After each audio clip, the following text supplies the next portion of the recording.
मिलती मंजिल राहों को, यूं ही नहीं मिलती मंजिल राहों को, दिल में एक जुनून सा जगाना पड़ता है, दिल में एक जुनून सा जगाना पड़ता है।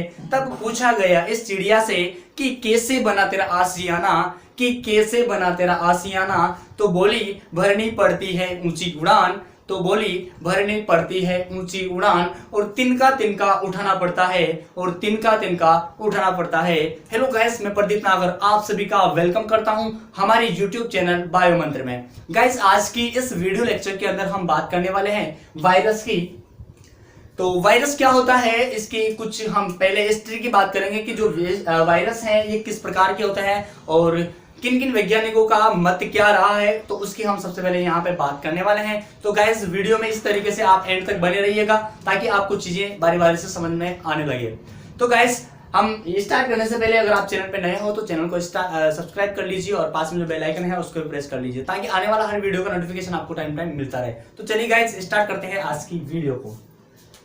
सबसे पहले हम हिस्ट्री में एडोल्फ मेयर 1886 की बात करते हैं। तो एडोल्फ मेयर 1886 में इन्होंने एक तंबाकू रोग की खोज की जिसका नाम इन्होंने क्या रखा, मोजेक रखा। एक तंबाकू रोग की खोज की जिसका नाम क्या रखा इन्होंने, मोजेक रखा। और साथ ही बात करते हैं इन्होंने और क्या बताया कि अगर आप किसी भी रोगी तंबाकू पादप की पत्तियों का अगर रस निकाल के किसी अन्य स्वस्थ पादप की पत्तियों में अगर उसमें डालते हो तो वो पादप जो है वो मोजेक रोग से ग्रसित हो जाएगा, या हम कह सकते हैं कि जो पादप है वो मोजेक रोग से ग्रसित लक्षण प्रकट करेगा। क्या करेगा? लक्षण प्रकट करेगा।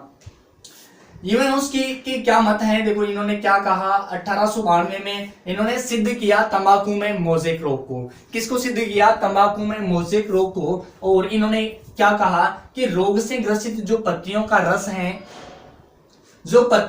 है वो सबसे क्या होता है, महीन, बिल्कुल सूक्ष्म, नेक्ड, ठीक है ना, प्रूफ निस्यंदनों से छानने के बाद भी क्या करता है, संक्रामकता बनाए रखता है। तो ध्यान दीजिएगा बात पे। देखिए, सरल शब्दों में हम यहाँ पे बात करने वाले हैं। सिद्ध किया, क्या किया, तंबाकू में मोजेक रोग। और क्या बताया कि जो ग्रसित पत्तियां हैं उनका रस क्या होता है, सबसे महीन, जीवाणु प्रूफ निस्यंदनों, मतलब इस रस को हम क्या करेंगे, प्रूफ निस्यंदनों से छानेंगे। क्या करेंगे? छानेंगे। और उसके बाद भी अगर ये संक्रामकता प्रदर्शित करता है तो ये बात किसने बोली? इवानोव्स्की ने। किसने बोली? इवानोव्स्की ने। तो क्या करता है, निस्यंदनों से छानने के बाद भी ये अपनी संक्रामकता को नहीं छोड़ता है। आगे बात करते हैं बिजेरिक की, जो कि 1898 के अंदर इन्होंने अपना मत प्रस्तुत किया। और मत में क्या था, देखिए यहाँ से, मोजेक रोग क्या होता है, एक सूक्ष्म जीव ना होकर क्या होता है, देखिए ध्यान से देखना यहाँ पे कि मोजेक रोग एक सूक्ष्म जीव माइक्रो ऑर्गेनिज्म ना होकर छनने व विसरण योग्य तरल पदार्थों से होता है। क्या होता है? देखो, छनने व विसरण योग्य तरल पदार्थों से ये क्या होता है कि ये एक पादप से दूसरे पादप में चला जाता है। ठीक है, तो ध्यान दीजिएगा, जो आपके वायरस होता है वो क्या होता है, एक बार और ध्यान से समझिएगा। बिजेरिक का क्या मत है कि जो मोजेक रोग है वो सूक्ष्म जीव ना होकर क्या होता है, देखिए, छनने और विसरण योग्य तरल पदार्थों से छन जाता है। ठीक है ना, छन जाता है, जिसको हम ये कहते हैं, वायरस कहते हैं। आगे देखिए, जिसे संक्रामक जीवित तरल के नाम देते हुए इन्होंने विषाणु कहा। क्या कहा? संक्रामक तरल, जीवित तरल नाम देते हुए क्या कहा इन्होंने? विषाणु कहा।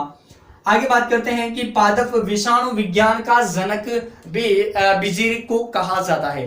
किसको कहा जाता है? बिजेरिक को कहा जाता है।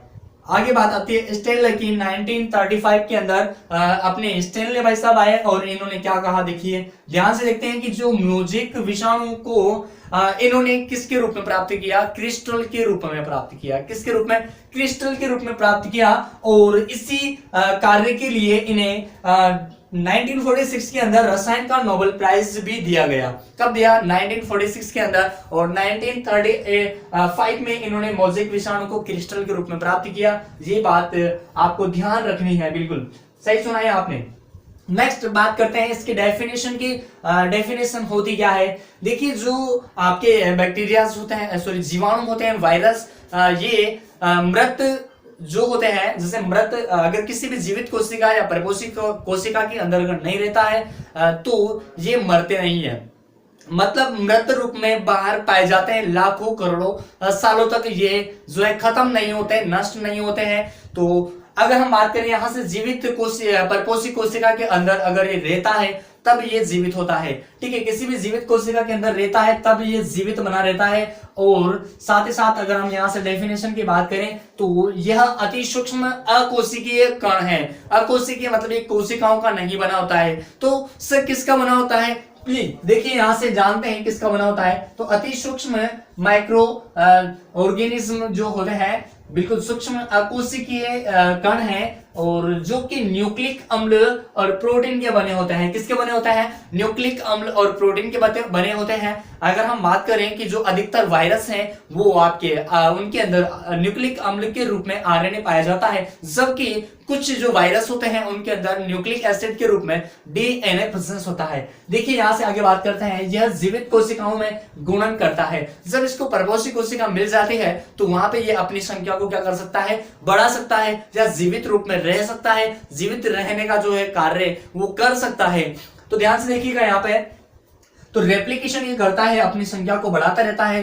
गुण की बात करें कैरेक्टरिस्टिक्स ऑफ वायरस के, तो सबसे पहले ध्यान दीजिएगा, परिपक्व विषाणु कण को वीरियन कहते हैं। सबसे पहले जैसे कि आपने नाम तो सुना ही होगा कि किसी भी परिपोषी कोशिका के अंदर वायरस अपना एक चक्र चलाता है।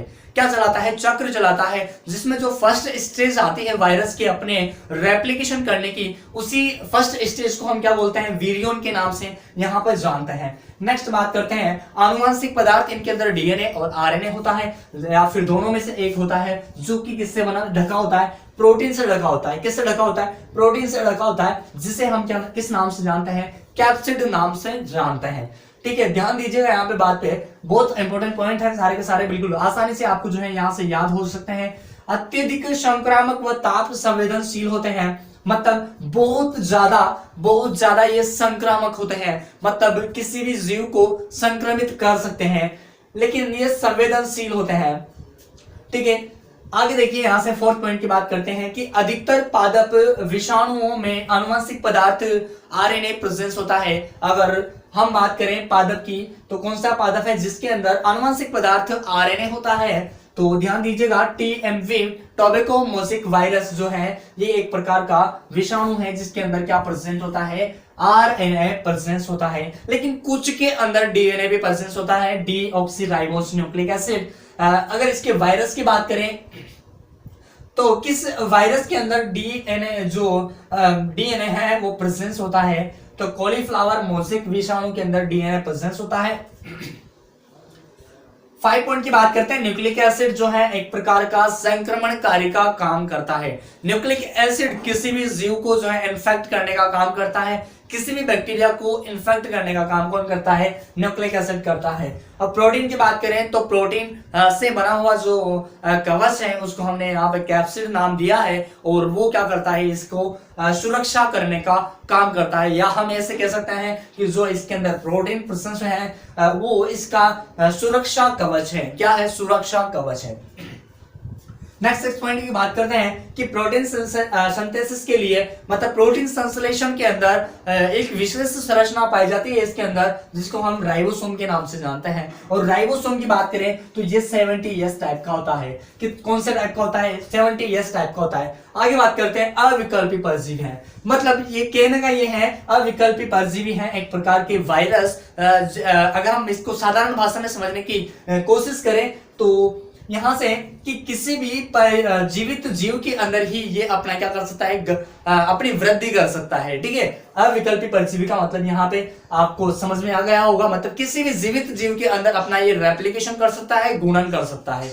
आगे बस नेक्स्ट बात करते हैं कि इस विषाणु से पादपों के अंदर कौन कौन से रोग हमें देखने को मिलता है, तो चलिए उनकी बात करते हैं। तंबाकू मोज़ेक रोग जो है आपके विषाणुओं से होता है। कपास का पर्णकुंचन रोग भी किससे होता है, विषाणु से होता है। जबकि भिंडी का पित्त जो सिरा रोग है वो भी विषाणु से होता है। मिर्च व टमाटर का पर्णकुंचन रोग भी किससे होता है, विषाणुओं से होता है। इसी के साथ में हम बात करते हैं यहाँ से आपके विषाणु के अंदर एक मस्ट पॉइंट आता है आपके पास में बैक्टीरियोफेज, जिसको हम जीवाणुभोजी के नाम से जानते हैं।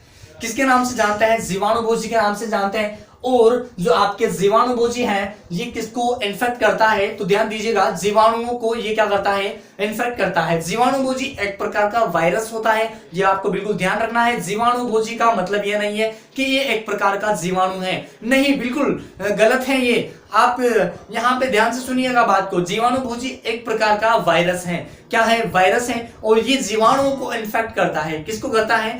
ये जीवाणु को संक्रमित करता है। आगे बात कर रहे हैं इसकी खोज की, तो टोट ने जो है 1915 के अंदर, टोट व हेरेल ने, टोट ने सन 1915 में और हेरेल ने सन 1918 के अंदर आपके जीवाणुभोजी की खोज की थी। और जो जीवाणुभोजी नाम है ये आपके हेरेल नामक वैज्ञानिक ने दिया था सन 1819 के अंदर, सॉरी 1918 के अंदर। ठीक है, बात को ध्यान से सुनिएगा। अब देखिए यहाँ पे सबसे मस्ट बात क्या है यहाँ पे जीवाणुभोजी की, कि आपकी जो गंगा नदी है उसकी सफाई के लिए आपके कई सारे जीवाणुभोजियों को डाला गया था, जिसमें कुछ बैक्टीरिया थे, वो सारे के सारे खत्म किसने कर दिए थे? आपके जीवाणुभोजी ने खत्म कर दिए थे। आगे बात करते हैं कि मानव के अंदर या जानवरों के अंदर अगर हम बात करें, स्तनधारियों के अंदर, तो हैजा पैचिस जो टाइफाइड उत्पन्न करने वाले बैक्टीरिया होते हैं उनको ये खत्म करने का काम करता है। ठीक है, बात समझ में आ रही है आप लोगों को? हैजा टाइफाइड पैचिस जो रोग होता है ये जीवाणुओं से होता है, और इन जीवाणुओं को ये खत्म करने का काम कौन करता है? जीवाणुभोजी करता है। साथ ही साथ हम बात करते हैं कि एडवर्ड जेनर, एक वैज्ञानिक आता है आपके पास में, एडवर्ड जेनर नाम का, जिन्होंने चेचक नामक रोग की खोज की। जो चेचक रोग है ये भी वायरस से होता है। किससे होता है? वायरस से होता है। और इसी का ही टीका बनाया था एडवर्ड जेनर ने, जिसको चेचक के टीके के नाम से जानते हैं। तो दोस्तों आज की वीडियो में इतना ही। आप अगर इसका स्क्रीनशॉट लेना चाहें तो आप स्क्रीनशॉट ले सकते हैं।